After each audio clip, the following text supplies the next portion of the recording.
नाज़रीन, ईद उल अज़हा जूं करीब आ रही है।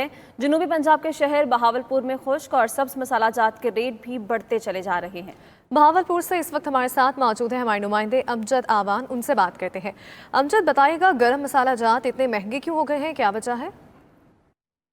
जी बिल्कुल, जो ईद उल अज़हा करीब आ रही है, अगर हम बात करें सब्ज़ मसाला जात की और खुश्क मसाला जात की, तो उनके रेट जो है वो इंक्रीज़ होते जा रहे हैं। सब्ज़ मसाला जात में अदरक लहसन जो है वो इस वक्त अदरक जो है वो 400 रुपये किलो, लहसन 250 रुपये किलो हो चुका है। सब्ज़ धनिया जो है वो इस वक्त 400 रुपये किलो जो है वो फ़रोख्त होने लग गया। इसी तरीके से गर्म मसाला जात की अगर बात की जाए तो ज़ीरा जो है वो 800 रुपये किलो, काली मिर्च 800 रुपये किलो। इसी तरीके से दूसरे जो दालचीनी है, जलवतरी है, उनके रेट भी जो है वो जो है हाई रेट हो चुके हैं। इस वक्त हम बात करते हैं, इस वक्त मेरे साथ मौजूद हैं एक शहरी खातून, उनसे बात करते हैं कि कितने महंगे हो चुके हैं इस वक्त मिसालें वो ख़रीदने आई हैं। जी बताइएगा कि कितने महंगे हो चुके हैं इस वक्त? भाई बहुत महंगाई है, हम नहीं अफोर्ड कर सकते। थोड़ी थोड़ी चीज़ भी लें तो इतनी महंगी आ रही है। 200 रुपये, 300 रुपये का वो 50 ग्राम 100 ग्राम दे रहे हैं। बहुत ज़्यादा महंगाई हो गई है, कोई रेट लिस्ट नहीं है, कोई ये पूछ ही नहीं रहा है।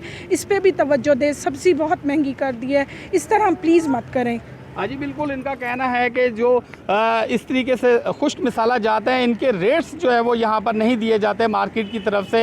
ये जो मिसाले बेचे जा रहे हैं, इनके खुद साख्ता जो है रेट बढ़ाकर दुकानदार बेच रहे हैं, जिससे जो है वो आम शहरी बहुत शदीद परेशान है। लोगों ने मुतालबा किया है कि इंतज़ामिया से कि इनके रेट्स जो है वो भी चेक एंड बैलेंस किया जाए और इनके रेट जो है उनका तयन किया जाए, ताकि लोग जो है वो शहरी इनसे फ़ायदा ले सकें। जी।